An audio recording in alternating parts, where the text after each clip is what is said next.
Jadi, di sini kami akan menjelaskan bagaimana matriks dapat berguna di dalam bidang ekonomi. Tapi sebelum itu kita harus tahu matriks itu apa. Matriks adalah susunan bilangan, simbol, atau ekspresi yang disusun secara baris dan kolom, sehingga membentuk suatu bangun persegi. Bilangan-bilangan yang ada di suatu matriks disebut juga dengan elemen atau anggota matriks. Matriks digunakan untuk menyederhanakan penyampaian data sehingga mudah untuk diolah. Nah, sebagai contoh, matriks 2/3 karena terdiri dari 2 baris dan 3 kolom. Penemu matriks sendiri itu adalah Arthur Cayley, merupakan seorang ahli matematika kebangsaan Inggris. Nah, dia ini merupakan orang pertama yang menemukan rumus matriks. Nah, jadi salah satu penerapan matriks dalam bidang ekonomi adalah analisis input dan output. Apa sih analisis input-output? Analisis input-output adalah metode matematis yang digunakan untuk menelaah struktur perekonomian, hubungan antar industri, untuk memahami saling ketergantungan dan kompleksitas perekonomian, serta untuk mempertahankan keseimbangan antara supply dan demand. Analisis input-output ini juga disebut sebagai analisa industri.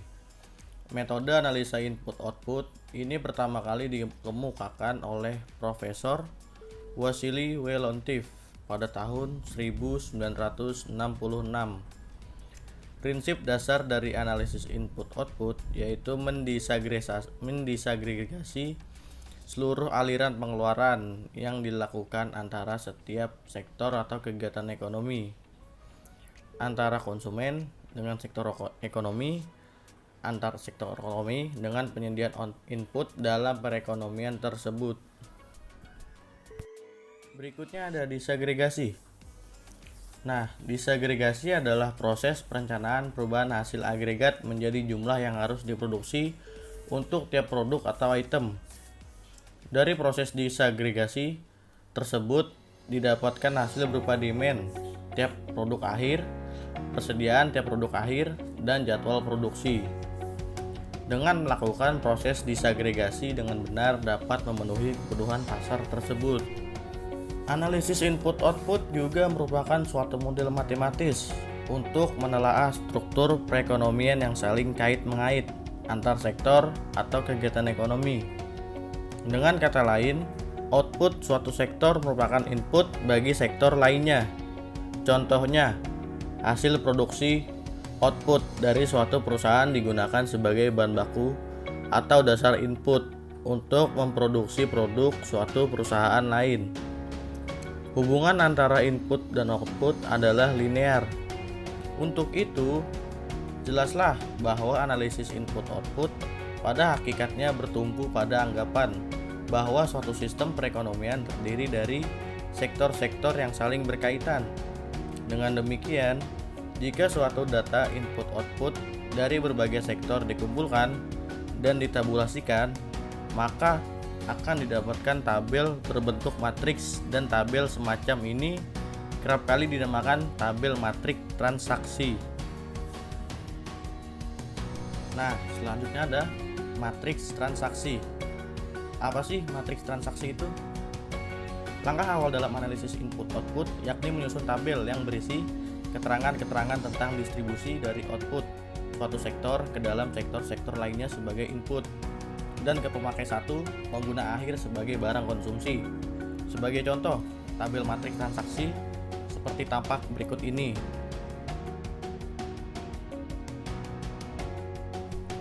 Nah, tabel tersebut dapat dideskripsikan ke samping, yakni bahwa seluruh output sektor perbenian senilai 200 digunakan untuk keperluan sektor pertanian itu sendiri senilai 40 sebagai inputnya, senilai 70 untuk input sektor industri, senilai 10 untuk input sektor jasa, sedangkan sisanya senilai 80 dikonsumsi oleh pemakai satu, pengguna akhir sebagai barang konsumsi.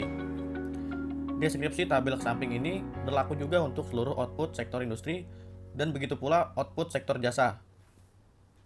Sedangkan deskripsi tabel dibaca ke bawah menunjukkan bahwa seluruh output sektor pertanian senilai 200 ternyata berasal dari sektor pertanian itu sendiri senilai 40 sebagai inputnya.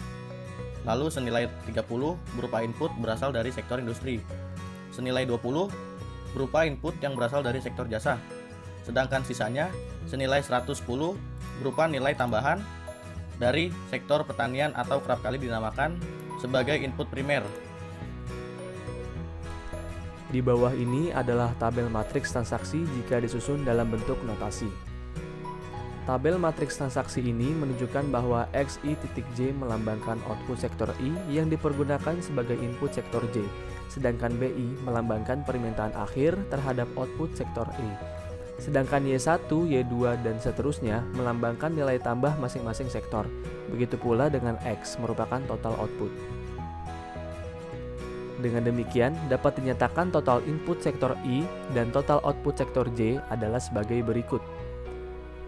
Selanjutnya, AI.J adalah banyaknya output sektor I yang dipergunakan sebagai input untuk memproduksi satu satuan output sektor J sehingga nilai AI.J antara 0 sampai 1. Jika dibentuk dalam persamaan matriks dapat dituliskan seperti di bawah ini. Atau dapat ditulis X sama dengan AX tambah B. Dengan keterangan X adalah matriks kolom dari total output setiap sektor, A adalah matriks koefisien atau sering disebut matriks teknologi, dan B adalah matriks kolom dari permintaan akhir setiap sektor. Dari persamaan matriks X sama dengan AX tambah B akan menjadi B sama dengan X min AX, di mana AX adalah I min A. I min A adalah matriks Leontief yang semua elemen diagonalnya positif antara 0 sampai 1, sedangkan elemen lainnya adalah negatif antara 0 sampai mendekati min 1. I min A adalah matriks non-singular. Determinan I min A adalah positif, sehingga dapat dihitung inverse I min A sama dengan I min A pangkat min 1. Dengan demikian dapat dihitung total output X sama dengan I min A pangkat min 1 kali B. Rumus ini dipergunakan kalau ada perubahan permintaan akhir dan harus dihitung total output setiap sektor. Semua elemen dari inverse I min A adalah positif, bahkan elemen diagonalnya lebih dari 1. Dengan rumus tersebut, berarti jika matriks A dan vektor kolom B diketahui, maka dengan sendirinya vektor X dapat dicari menurut kaidah perkalian matriks. Dengan perkataan lain, jika masing-masing koefisien input antara sektor dan permintaan akhir untuk setiap sektor diketahui datanya, maka dapatlah dihitung total output dari masing-masing sektor. Satu hal yang harus diperhatikan dalam analisis input-output bahwa koefisien input senantiasa dianggap konstan. Jadi, model analisis input-output yang disajikan adalah analisis statis. Selanjutnya, saya akan menjelaskan bagaimana vektor dapat berguna pada kehidupan sehari-hari. Nah, vektor merupakan bagaimana dari transformasi linear. Vektor adalah sebuah besaran yang memiliki arah. Vektor juga dapat digambarkan sebagai panah yang menunjukkan arah vektor, dan panjang garisnya disebut juga besar vektor. Penerapan vektor banyak ditemui dalam kehidupan sehari-hari. Nah, contohnya pada pesawat.